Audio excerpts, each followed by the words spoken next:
Okay, so today I will be presenting Can Moragues, which is a brand that we created at Fundació Emis, and the idea is to promote long-term high natural value farming through this brand and through the several initiatives that we put under the umbrella of Can Moragues. First, I will explain you a bit briefly who we are. Fundació Emis is an organization that was founded in 1987, and Emis comes from Emis orbicularis, which is the European pond turtle. That is an endemic species, well, in the Mediterranean, but it's considered endangered in Catalonia.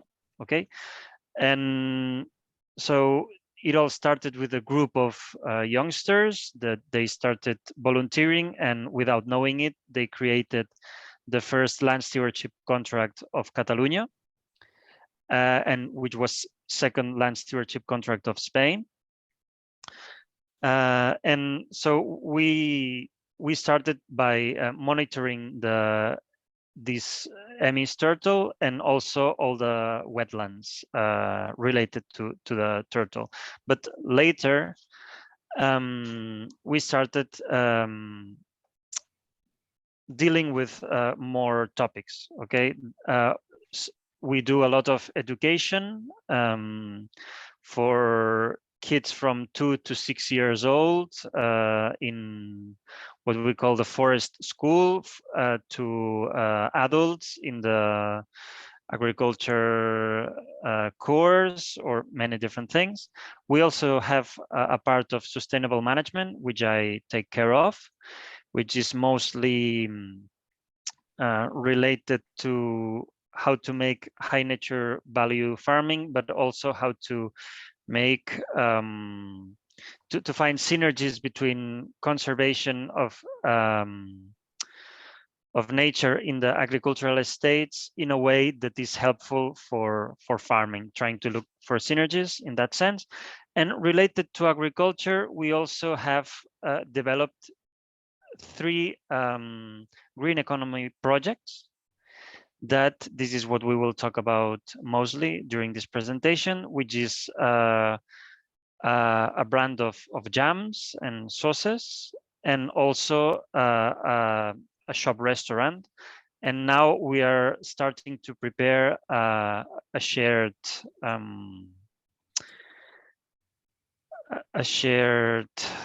never remember the name in English.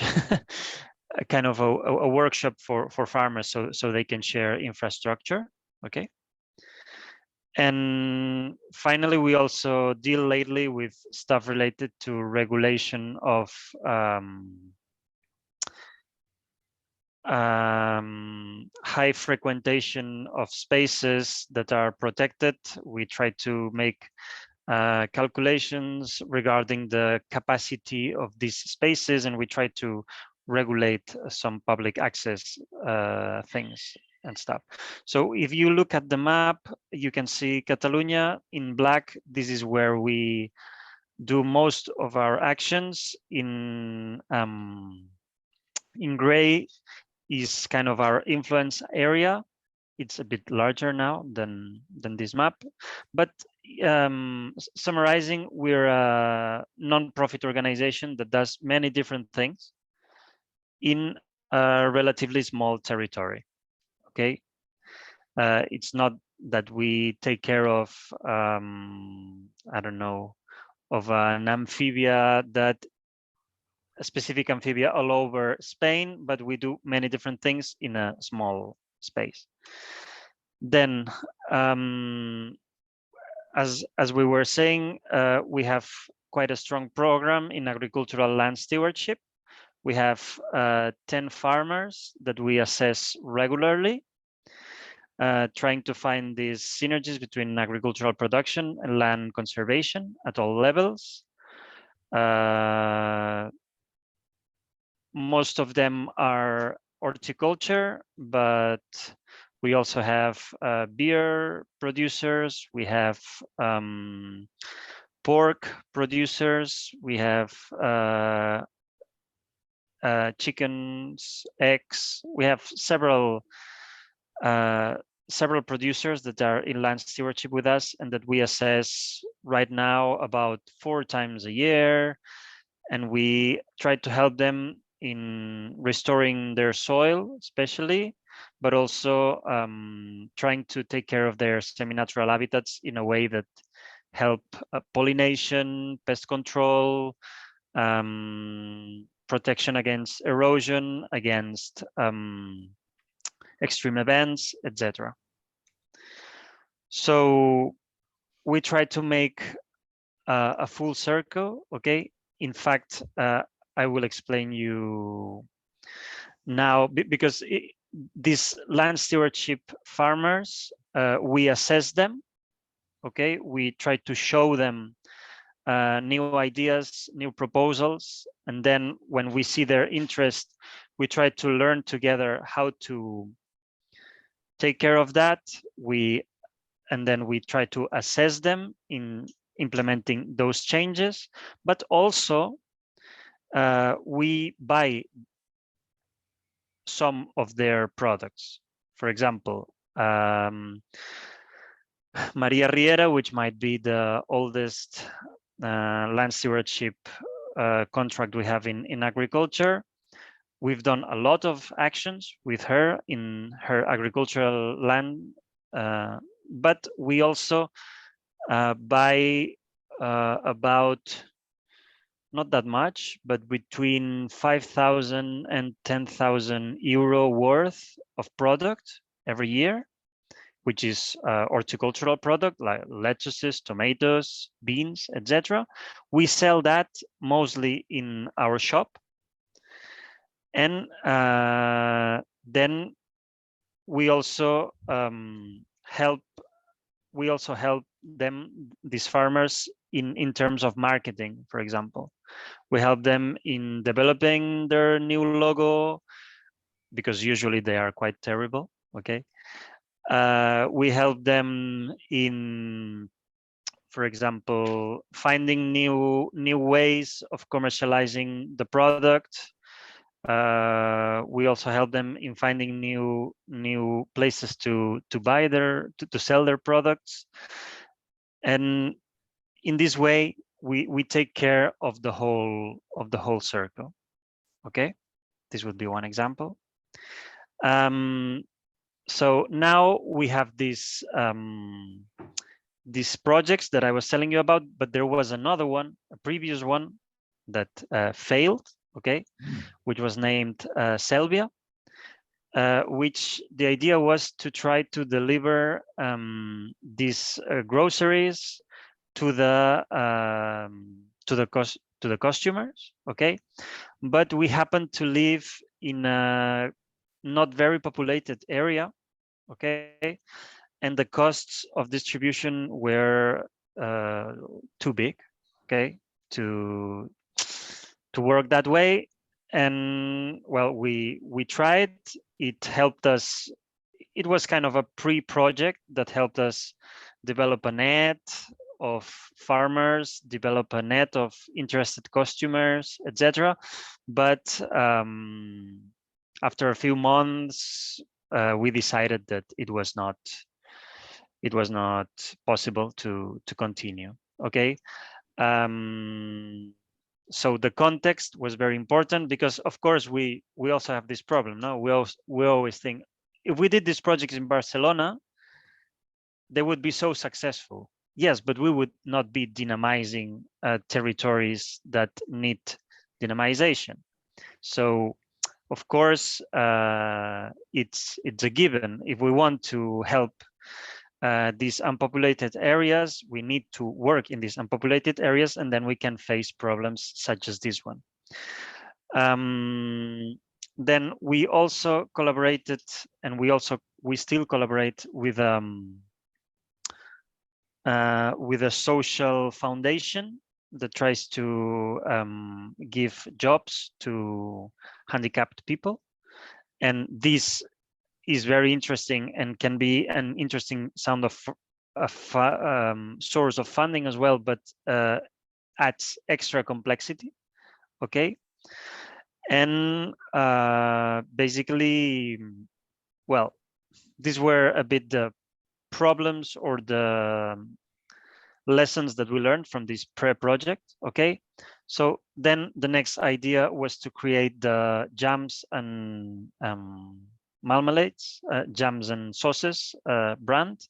Can Moragues. Can Moragues is the name of the agricultural estate that we have our headquarters in. Okay, and we developed this brand with we have a very good designer, which is a historical volunteer of us and has helped us developing all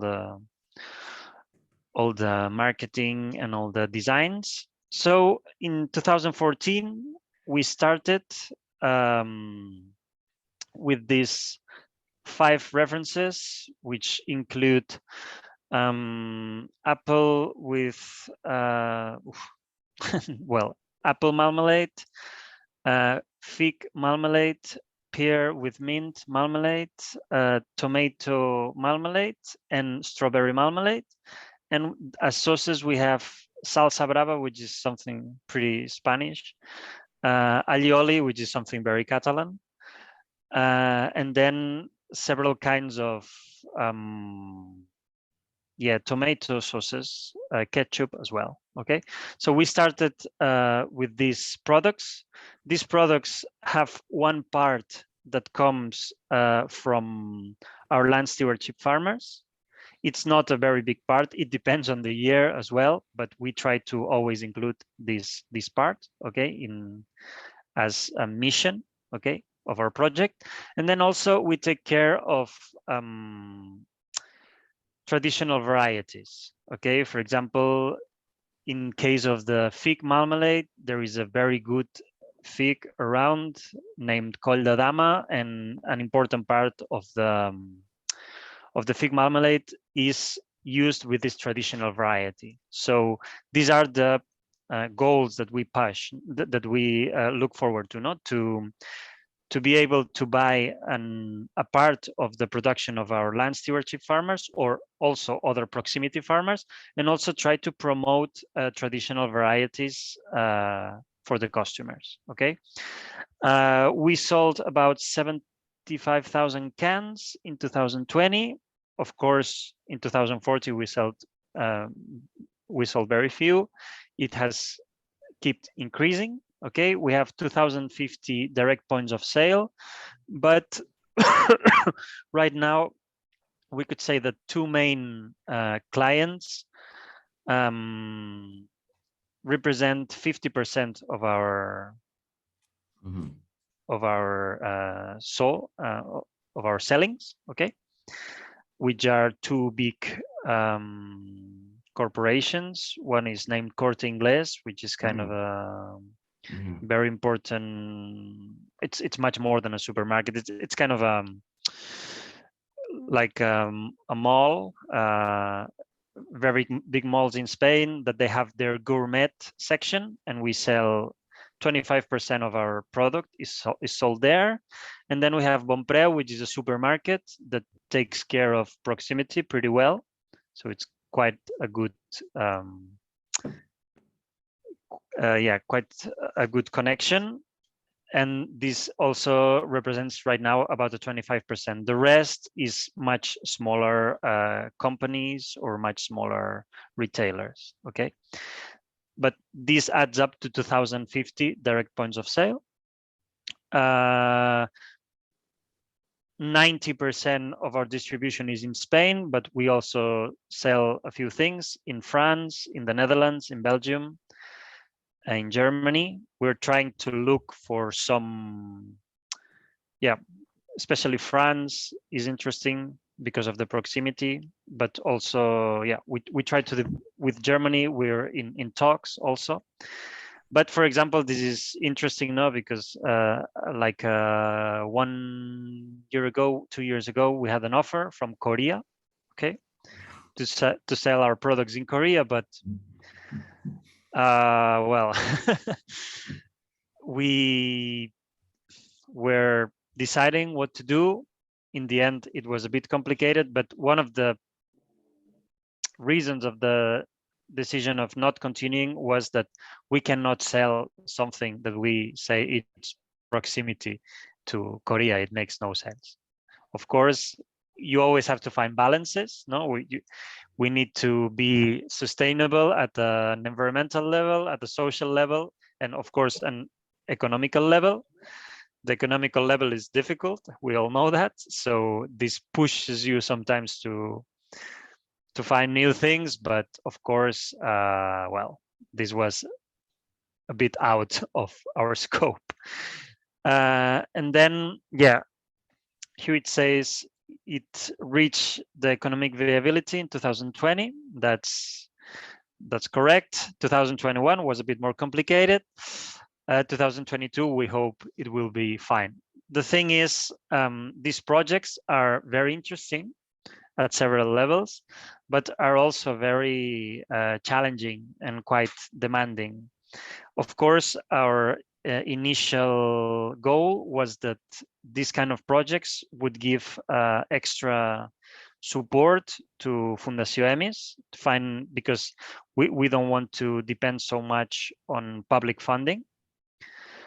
And the idea was to sell products, to create a brand, to create products that would help us find other income sources. And this is true. It has several very interesting advantages, such as, I don't know how to say these economic terms in English, but in terms of liquidity is very interesting, because it's money that arrives much faster to the organization. But of course, it takes some years to make this profitable, or at least not to produce economic losses, which in the beginning you will always have. Okay, so yeah, this project is now quite stable, but we're still arranging a few things. Okay, it's around the viability, but still has to. So 2020 was viable, 2021 was not, and hopefully we will end up finding this stability. Okay, but well, we're fine enough. And well, as you see, also we collaborate with Fundación Astros, which is this organization, social organization I was telling you about. So this was the first project of green economy. The lessons that I begin sharing with you was this, not internationalization is a necessary step, but it can be tricky in the sense that you can end up selling things that somewhere that makes not much sense. So small internationalization is what would make sense for us. For example, knowledge about the market is very, very important. This we managed well enough because we are in 2 big retail stores. We have a very very fine design, very fine product. The thing, this we have taken into account pretty well. This economic, social, environmental balance I was telling you about. And basically the idea is also we are developing now a new product, which is kind of a Nutella. And the idea is that this gives the possibility to a nut farmer around here that is in land stewardship with us to have his product sold through this new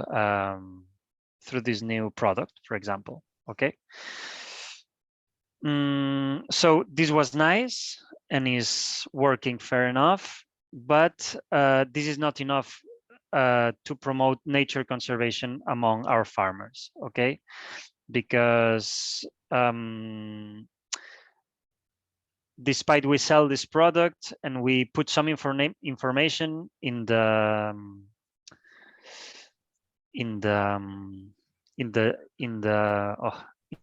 in the jars of marmalade, we cannot explain ourselves good enough, okay? And especially if somebody in southern Spain buys this marmalade, they cannot know much about our project because we're quite far away. This is where El Rebost, which is the shop restaurant, came in, okay? Because this is much more like how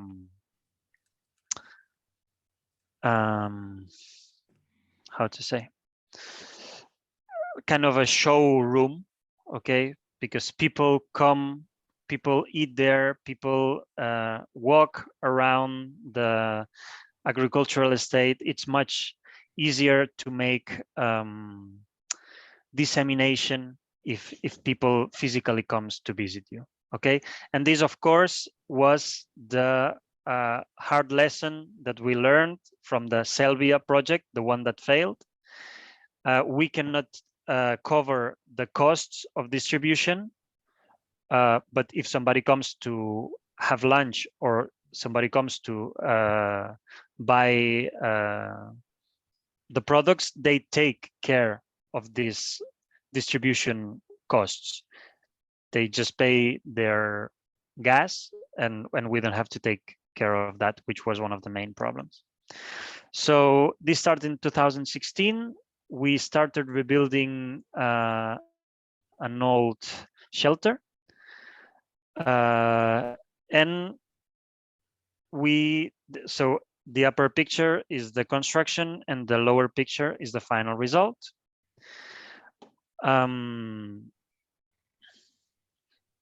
So right now, 2/3 of the shop, 2/3 of the edifice of the building are a shop, where most of the groceries we sell are from our land stewardship farmers, especially the vegetables. The fruit is much more difficult.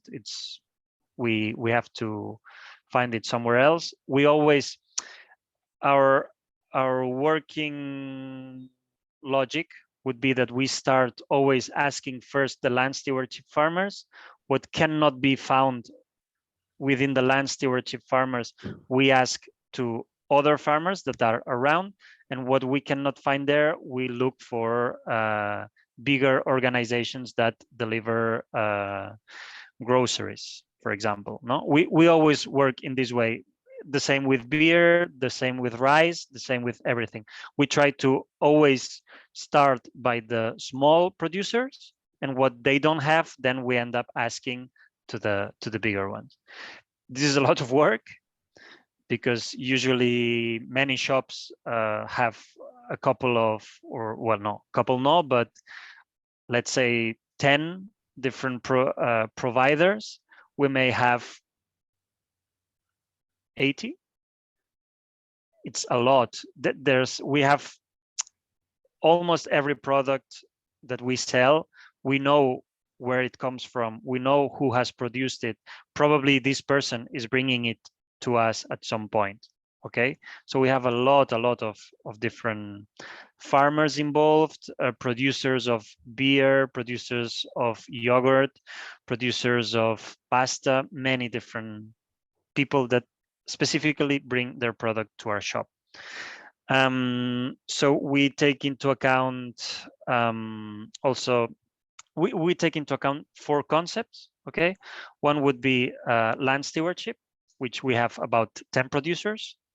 But 10 producers in land stewardship with EMIS, but we also sell products that are in land stewardship with other organizations. There are several beers. The same way we do marmalades, there are organizations that they make beers or olive oil. We also sell these products, and these products are in land stewardship as well. Despite not being in our land stewardship, are in land stewardship with other organizations in Catalonia and Spain. So we take into account land stewardship, proximity. We try to use most of our, to sell most of our products from 100 kilometers away, maximum, 50, 100. Then we also take into account social aspects, because there are many initiatives that take into account handicapped people or people in risk of exclusion, I don't know, this is a direct translation. And finally, the other thing, proximity.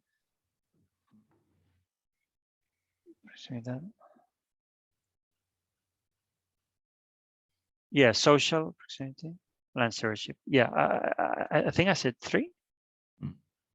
Yeah. So proximity, land stewardship, social, Yeah. and of course, eco. It has to be organic. But this 95% of our shop is organic. Despite there are some cases in which somebody we trust very much doesn't have the organic label, but we anyway sell their product. In that case, it has to be proximity. There can be some cases in which it is proximity, but it's not organic. But we trust the person, so this is more important for us than the label.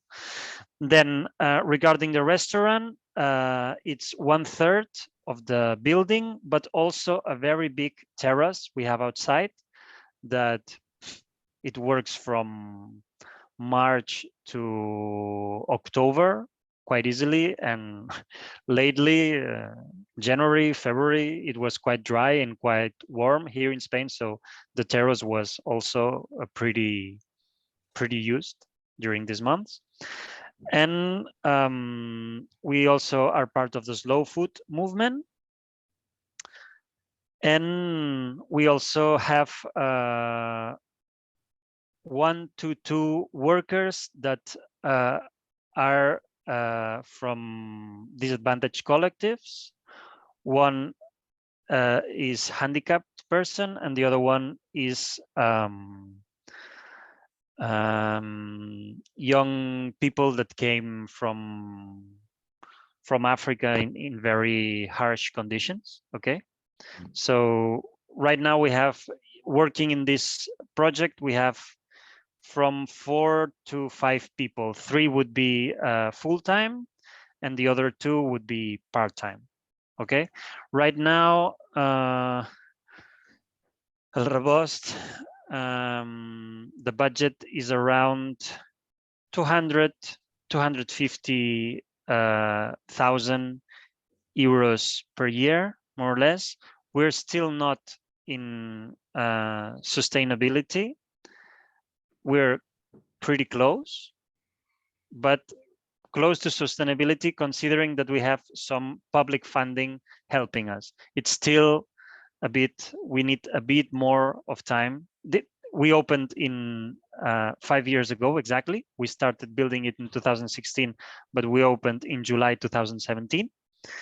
And it keeps growing, it goes well, but the economic sustainability is still not far away, but we're still 2, 3, 4% below what we need to make it even. We still need a bit more of time, and to make it even without public funding, we would need even a little bit more of time.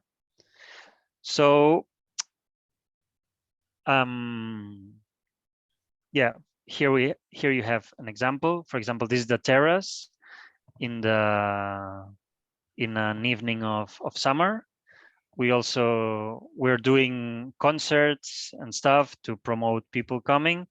Here you have the products which are mainly from land stewardship farmers. And here you have some of the brands we help to develop from our land stewardship farmers. In the left-hand side, this is X, that we helped to develop this packaging. In the middle, this is kind of several leaves to put in the salads. And in the right-hand side, you have the logo of one producer of strawberries, potatoes, several things. That is at Biomil, means organic 1,000. This Julia produces 1,000 meters of height.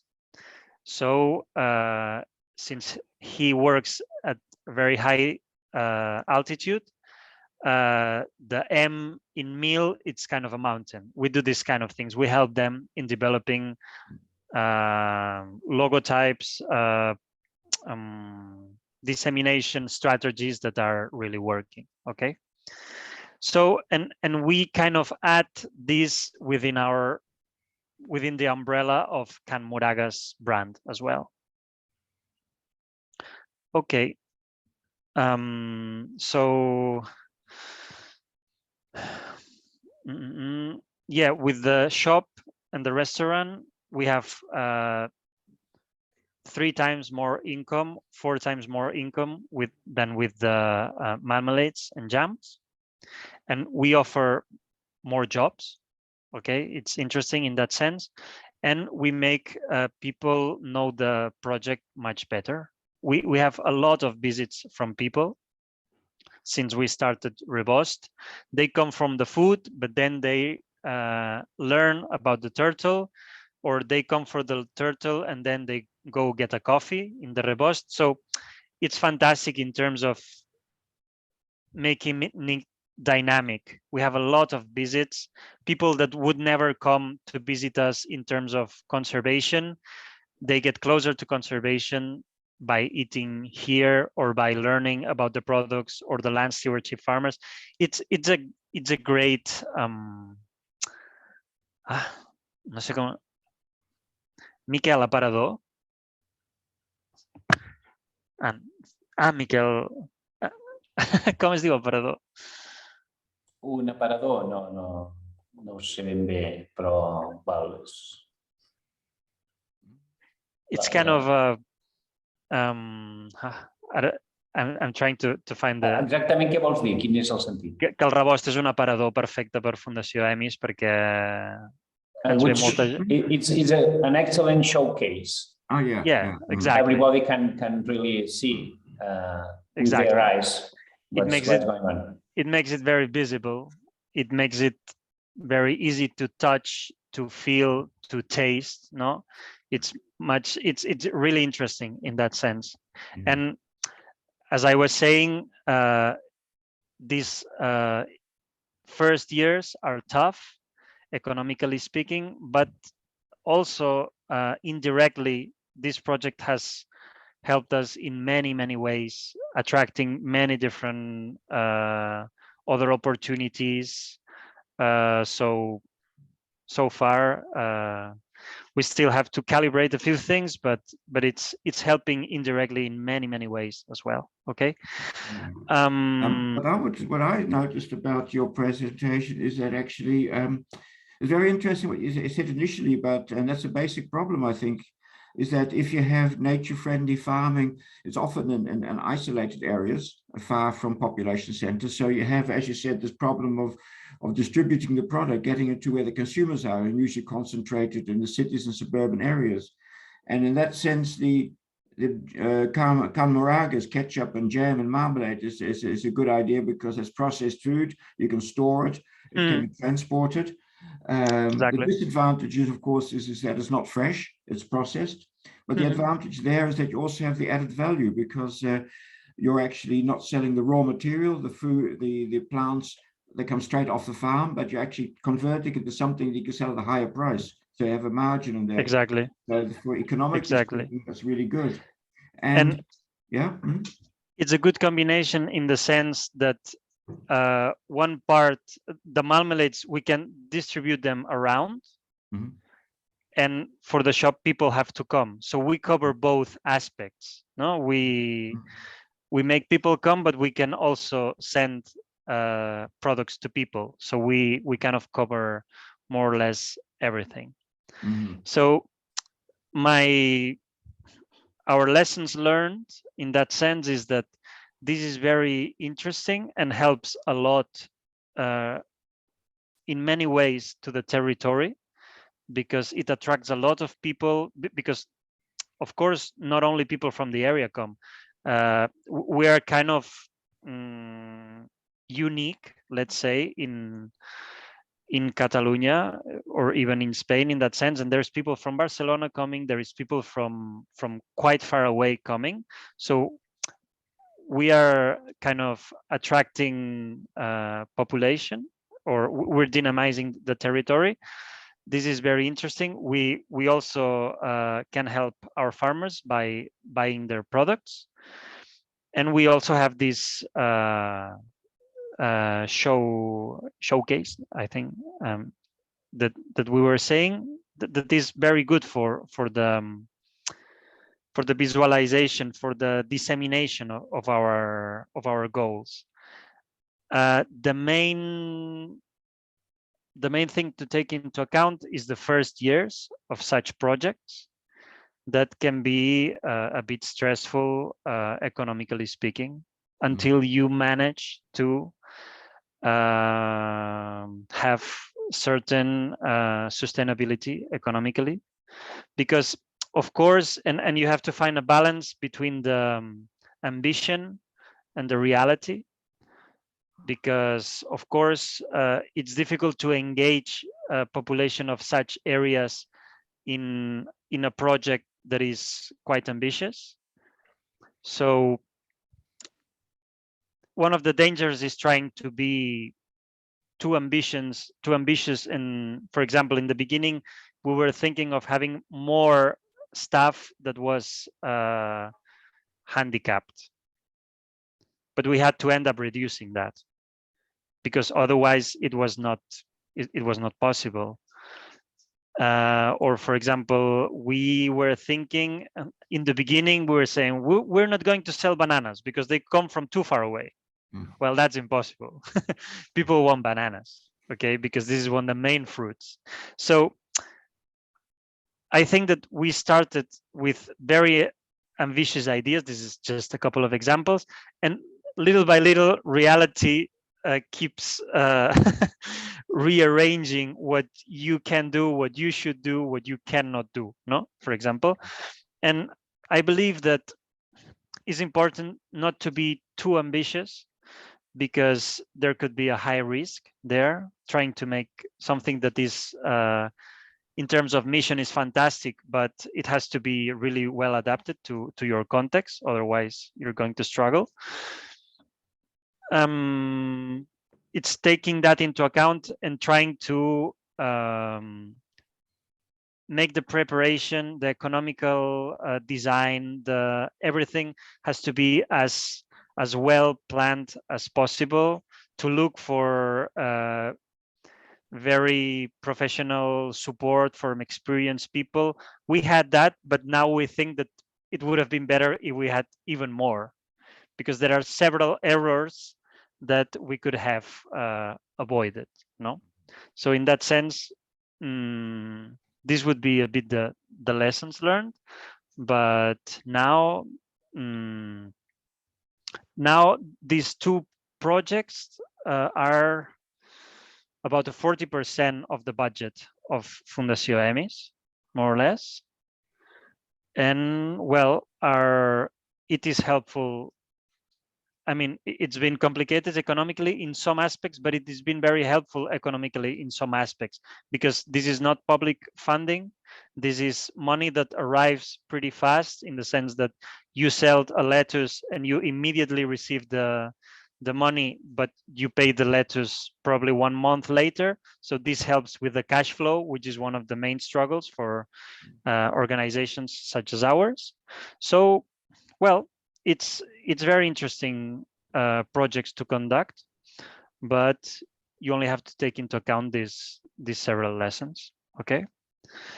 The next challenges, well, are these that I was mentioning. I also, Anton, I will have to leave in about 5 minutes because I have another meeting. So maybe I think that more or less I explained the two projects. Maybe we can devote the 5 last minutes to questions if you want.